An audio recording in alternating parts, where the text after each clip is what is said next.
Right, so welcome back, everybody. I just realised that I meant to stand by the microphone, so I'm not sure that anything I said has been recorded, but maybe that's not a bad thing.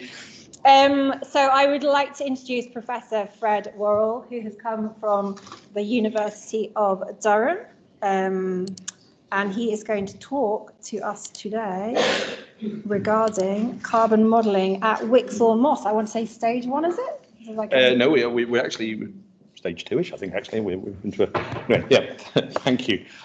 So my name's Fred Worrall. I noticed Julia thanked me for coming all the way. I had got to travel in an air-conditioned box yesterday, so in fact I was probably the best off of all of you.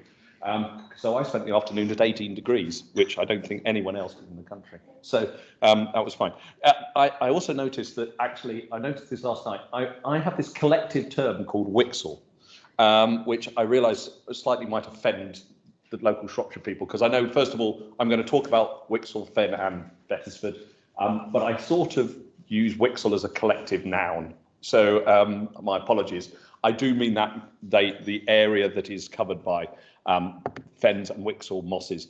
I also note, because of the talks this morning, I did actually, particularly Kate and Kevin this morning, I thought, wait a minute, I've got to talk about some wider areas. So quickly at tea, I did make some notes for myself about other areas. So thank you for that.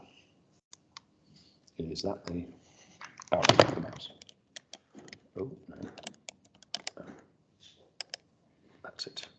So thank you to Robert and Sophie, who sponsored this work as part of the LIFE project. So what it was to estimate current greenhouse gas emissions of the LIFE project area, estimate the amount of greenhouse gas emissions saved by the restoration works during that particular LIFE project, and estimate the current carbon stock of the mosses.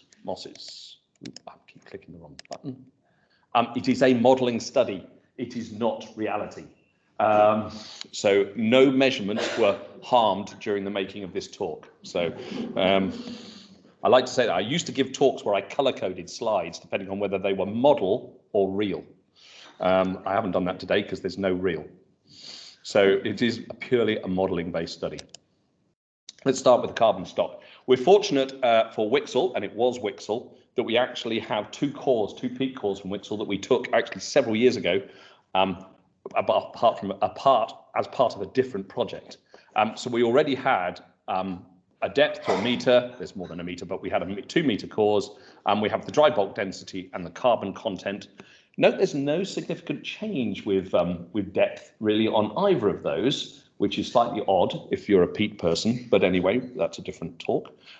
It also meant that we got a distribution of data, which meant we had some uncertainty, some error on our estimates in doing that. We're fortunate that there was a peat depth map. So this is Fens and Whixall and Bettesford at the bottom. So we have a peat depth map, and actually, rather than digitize it, I literally sat one morning and just entered it manually. And what we have here is that you can see the sort of distribution. There's up to about 8 metres, 7.9, 7.8 metres of peat left on the site. You'll see there's a fringing area with very low peat depths, even down to really no peat. But equally, the bulk of the peat in the centre of the site is round about 3 metres depth remaining. The average for all of those measurements, there's about 500 or so measurements, is actually about 2.4 metres. That number is going to be important. That 3 metres, 2 metres, 3 metres is actually critical for understanding this site. Equally, that number of 8 metres is going to be critical for understanding what the capacity of this site is. So in terms of carbon stock, we can actually give the integrated carbon stock down the site. That's the upper and lower confidence bands, so that's 95% confidence. It accumulates with depth, and we get to a number of, for the whole site, of about 1,100 kilotons of carbon. If you add in the uncertainty there, it's between about a megaton and 1.2 megatons of carbon stored on the site. Now, I'm a big fan of More or Less on Radio 4, and they always ask, the first question you should ask of any number is it a big number? So we're going to ask that number. Is this a big number? The answer is yes, it's a big number. So I'm actually going to compare it to, if you take thorn moors, sorry, I almost think of that as your rivals. Thorn moors, if you take Fens and Whixall, that's 1 kiloton carbon per hectare, more or less. If you take thorn moors, thorn is only 290 tonnes carbon per hectare, and Hatfield, its twin sister, slightly smaller twin sister to the south, is 156 tonnes carbon per hectare. Yeah. What's making the difference here? The difference here is not that somehow you've got some high density carbon peat here. The difference is depth. Yeah. Fens and Whixall have kept more depth. The average depth on Hatfield moors is 85 centimetres. I know, I measured it. Yeah. On Thorn moors, it's not much more. Hatfield does, at its deepest point, almost get to 3 metres, but not, that's very, very restricted. Yeah. So the difference here is depth. You've managed to preserve a lot more depth. Now, that's not just more depth. The other thing is, if you notice on these carbon sums, the great thing about peat is that peat does get denser with depth normally and does get slightly more carbon rich with depth. Yeah. So it's actually preserving deep peat or more of the deep peat that actually gives you a slightly increased amount as well. So by having 3 metres as opposed to effectively barely 50 centimetres on these two sites, you are also doing slightly better. Yeah, I noticed from this morning that actually then we don't really know what the stock or depth is on those other farmed areas around Shropshire. So I was thinking of your particular peat, that map you showed of where the other peats were. And I was thinking, well, if they've been farmed, etc., we don't know the stock on those. Yeah, but Fens and Whixall, that's quite a large stock. Yeah, per unit area, per area, it is actually doing very well. What about the carbon and greenhouse gas modelling? So again, thanks to Sophie for these maps. We defined, well, actually, Robert and Sophie defined 62 management units. We worked on 3 scenarios. There's a pre-life scenario, a post-life scenario. I always like the word life. You know, how many jokes you can make about that. Pre-life, post-life. It sounds like some bad sci-fi. Optimised for greenhouse gases. So remember, I'm a carbon and greenhouse gas modeller. I'm not really going to talk about other ecosystem services. I'm going to mention one. So this is purely about optimizing for greenhouse gases. And when I mean greenhouse gases, I mean greenhouse gases. I do know the difference from carbon to greenhouse gas fluxes. Yeah. So we have 3 scenarios. Note, we're not projecting these under climate change. So these are, as it were, at the time. Yeah. We can deal with a range of, the modelling can deal with a range of things like it's got 6 different vegetation types in it. So revegetation and particularly change in vegetation is important for the LIFE project. Drainage changes, it can deal with grazing, but it doesn't really estimate the above ground biomass as part of the model. It can do, we've not included it here. And to be honest, for Fens and Whixall, it really doesn't matter. You've got so much below ground biomass, the above ground biomass is minimal in comparison. So the particular one here is probably vegetation change. There's very little bare area. A little bit of drainage change, and there is some grazing on the site. So let's look at the carbon output for this. So they've all been color coded the same in the same things. What we have is red is pre-life, amber is post-life, and green is optimized for greenhouse gases. So the site is predicted to have been a net sink. Remember, minus numbers are good numbers.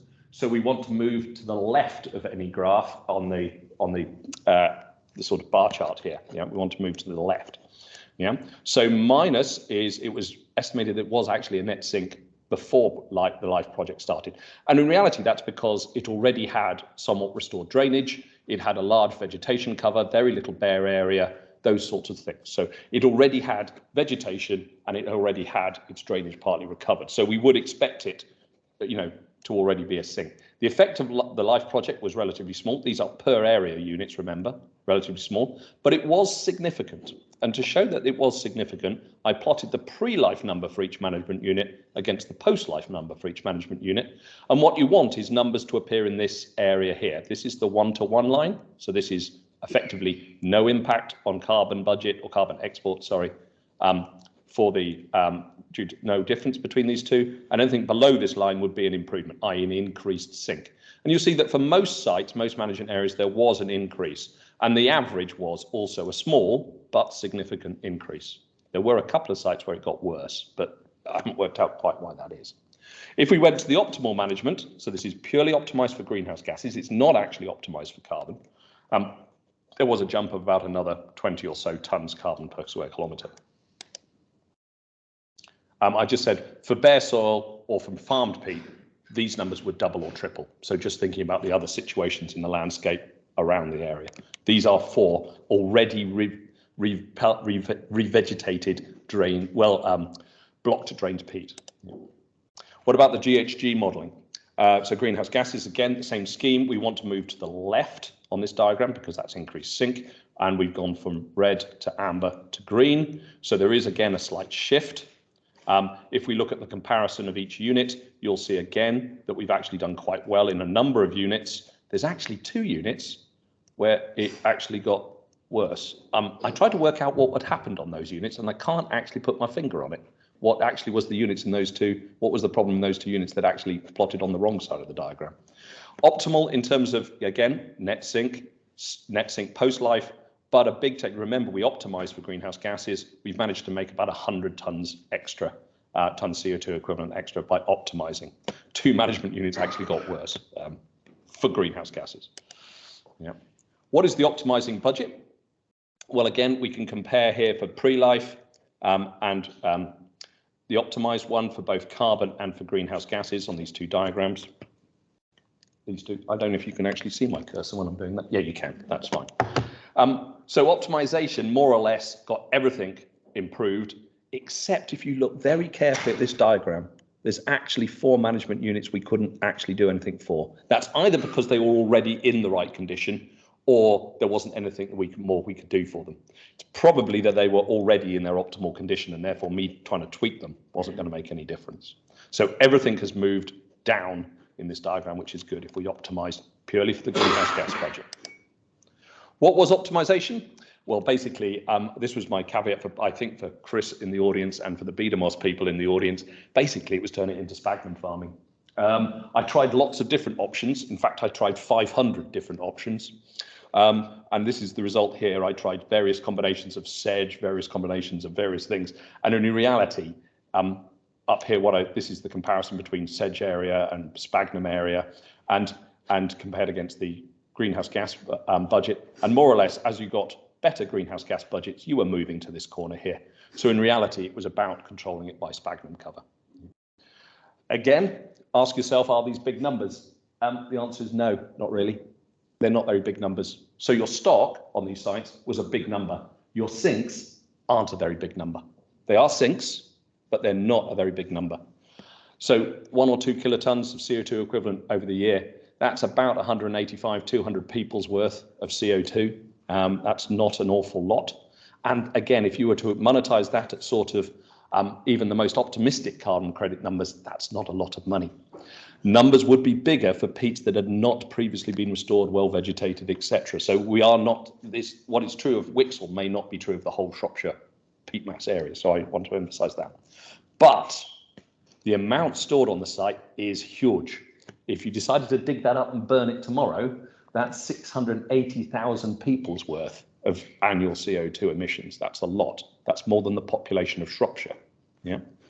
And growth in these is best protect. The actual carbon storage is best protection. Growth provides the best protection and the best resilience. This result down here is for another well-known peat restoring organisation that I won't name. It's not that it's bad. It's just I haven't got permission to show you this. I produced the graph, but it is their graph, if you see what I mean. They paid for it. And what I plotted here is actually time. We've slightly missed the screen doesn't give you the numbers at the bottom. This is years through to 2090. Yeah. And what we see for all peatlands is peatlands are phenomena of relatively cold, wet climates. And as we get to warmer, drier ones, we're shifting from sinks to sources. And for this, we can see that actually in this peatland here, we begin to see that's about 2040. Yeah. By even the restored sites, what we're seeing is shift. So the majority of the sites were being sinks on this particular organisation by about 2080. The way to protect that is, of course, is to shift these sites as far down this axis as you can to start with. So you have a big store and you want to actually keep that store. The best way is to try and keep it growing. Yeah, it may not be a huge sink, but it is the best protection. Can we actually do another thing? Well, yesterday, given that yesterday was for most of you the hottest day of the year, whereas for me it was quite cool, turned out that one of the things that peatlands can do is you can directly cool the climate using a peatland. When we talk about greenhouse gases and that'll aid climate cooling, well, actually, what are peatlands? They're wet spots in the landscape. Wet spots should, in theory, be cold spots. If you take an extracted peat, as Fens and Whixall was, or this could be a farmed peat if it was on arable, if we restore the water table, that's a cooling effect. If we actually moss the surface, that's a cooling effect. If we allow shrubs to grow, that's actually a heating effect. So we can, in theory, with restoring, actually cool the immediate climate directly, change temperatures. Can we see this? Well, yes, this is the result for Thorn and Hatfield. So in 2000, Thorn and Hatfield were extracted peat, and we compared them to their surrounding arable land. Yeah, this is by remote sensing. And Thorn and Hatfield are warmer. They're about 1.7 degrees warmer than their surrounding arable land. 2004, it comes into government ownership. Revegetation and water table management starts happening. What do we see? The peat areas start cooling relative to the arable. Yeah, such that actually after about 2005, they're never again warmer than the surrounding arable land. They're actually exporting cold air. Yeah, they're actually, over this period of time, the restoration caused a 2.4 degree cooling in air temperature over the bog, and that was exported into Lincolnshire. Yeah. It went downwind to some poor farmer whose farm got colder. I've never shown him that result. So we can have a cold, humid island effect. We have about a 1.1 degree average change over restored peatlands compared to the surrounding area. We have a 2.4 decrease in the diurnal cycle. Nights got warmer. There were less frost days over the bogs when they were actually restored. We've done this now for a number of lowland bogs, and you can choose your favourite lowland bog across here. Whixall is the one that actually didn't demonstrate an effect. Hatfield, Thorn, Wedham, that's on the Solway, Wicken in East Anglia, Bolton Fell's also on the Solway. For most of these areas, they all demonstrated a cooling effect due to the restoration. It doesn't always occur, and there is a reason why Whixall didn't do it. But for other sites, these might represent cool spots and cooling spots in the environment. The other thing that's a phenomena I was thinking about, particularly when discussing this, and you're comparing to your upland colleagues with upland peat, and the importance of lowland peat is that lowland peat has a huge capacity, whether it's been drained, extracted, farmed, and that is that you have this sort of diagram. I call it the empty box. So you might say, oh, we don't have much carbon there at the moment. Well, Whixall does. But what we're saying is that Whixall could have been 8 metres deep. It's currently about 3 metres deep. The sites around the rest of Shropshire, Staffordshire and into Cheshire will actually also have this phenomena that they're actually missing peat. This isn't quite true for the upland people. So what we have here, and this is a diagram I've got from Chris Evans and with his permission, this actually represents the situation in South Yorkshire, East Yorkshire. This is the sort of typical situation in the Humber Heads, but it's not dissimilar to what you might see in bits of Shropshire, i.e. you've got peat extracted, peat lost, and so you've got a potential missing capacity, an empty box. Now, if you take 1 metre depth of peat over 1 square kilometre, you give it a reasonable density. That's actually quite a low density. That's a Hatfield density. That's not a Whixall density.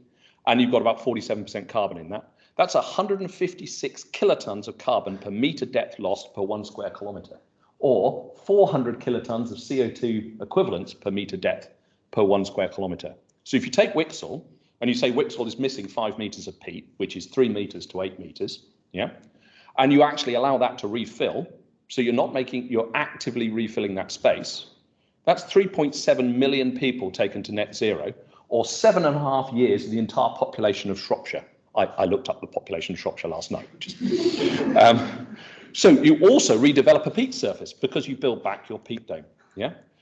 And it's a feature of lowland peats, not upland peats. So this is where the real extra capacity is in the lowlands that isn't in the uplands. So just to finish, so what? Whixall is currently a sink. It could be a slightly bigger sink under optimal management. It is a big store of carbon. We don't potentially know that for the other Shropshire and the Marches, Mosses. It has a big capacity for carbon. And again, I like doing back of the envelope calculations when I'm not running models. 100 grams of Kaluna put into this peatland would actually give you 29 grams of CO2 equivalent saving over 1,000 years.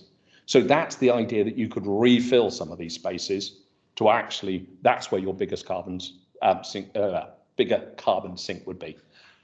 Thanks very much. I think I'm 2 minutes over.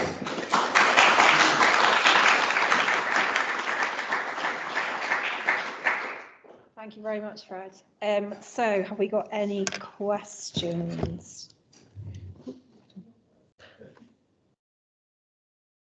Scott? Two questions.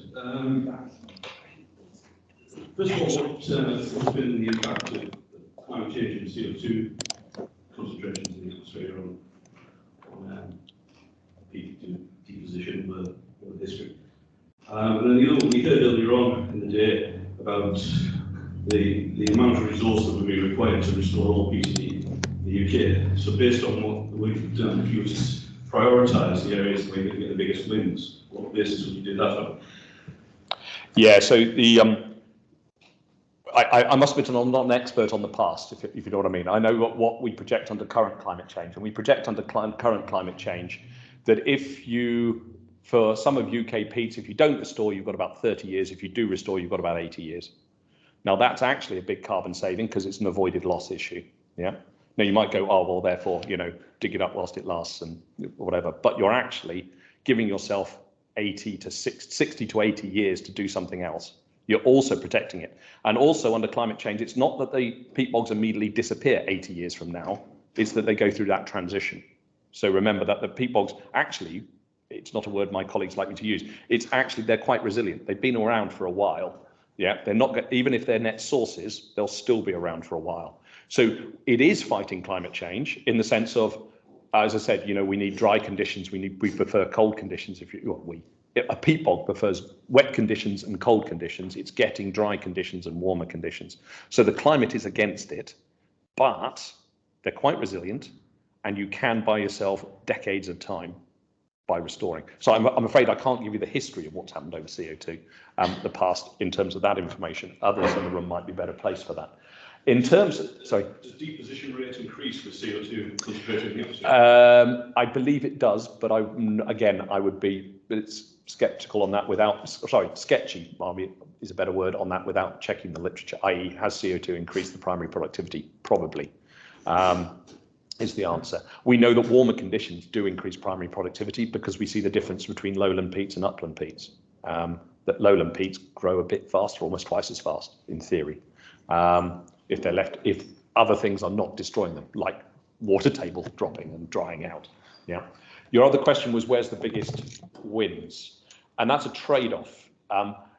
Per unit area, it's the lowland peats. But the lowland peats, there's just less of them.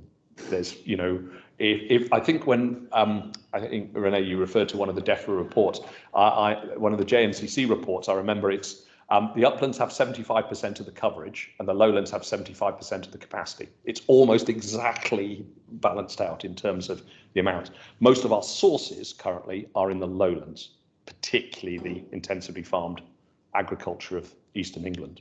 So that's where some of the biggest wins are. Equally, some of our damaged extracted raised bogs are in the lowlands. So then they're big wins. But they're, again, you know, area wise, you've got most of your area of peat is blanket bog and most of it's in Scotland. Yeah. Thank you. Any more questions?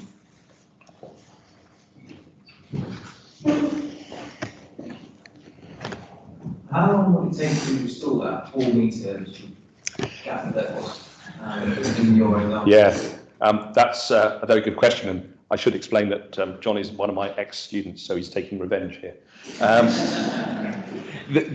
We don't really know, and you're right, because peat grows really slowly. I mean, 1 to 2 millimetres a year. Let's be optimistic. In a lowland setting, it's 2 millimetres a year. You know, so you know, 2 millimetres. That's what 2,000 years to put back 4 metres of peat, isn't it? That's a lot of time given climate change. So the sort of thing here is active refilling, isn't it? And therefore, what you're looking at is what is the rate you can go at without destroying the peat habitat. It's not a landfill site, you know. It's a peat moss, and we want a raised bog. That's potentially the great thing here is what you want to be able to walk out onto Hatfield or to Whixall, and you want to walk up onto the peat dome, yeah. And you want to see peat forming species. You want to see hummock and hollow structures. You want to see all the things that you want to see on a peatland, but you want it to be 4 metres above where it is now. So the question there is at what rate could you go at it? Now, you could, for example, as a carbon and greenhouse gas person, I don't like open water. Yeah, so there's potential that you've got there. Now, as I said, I'm a carbon and greenhouse gas person. I don't do biodiversity, habitats and those sorts of things. So open water to me is just a source, frankly. So open water, there's one. Could you fill in the open water? Yeah. Could you actually, how fast could you raise the vegetated surface? Well, we're actually about to start an experiment where we're going to effectively titrate to see how fast we can kill sphagnum. We're going to dump material on sphagnum and see how fast it will die, or see how fast it won't die. Yeah, because we want to know the rate at which we can put material onto these things and still have the surface. We have done an experiment at the moment where we are putting material onto a surface. We put 2 centimeters of material onto a surface. It's an inert, naturally occurring organic matter. And we actually found that sphagnum was already growing on it this season. We actually put it on in February. We had sphagnum growth on it in April. So we think that you can probably go about at 5 to 10 times the rate. But that is pure speculation. And I'm really pleased that this isn't being recorded. Oh. Oops. Okay, thank you. Any other questions from the floor? Thank you for your talk, that was really interesting.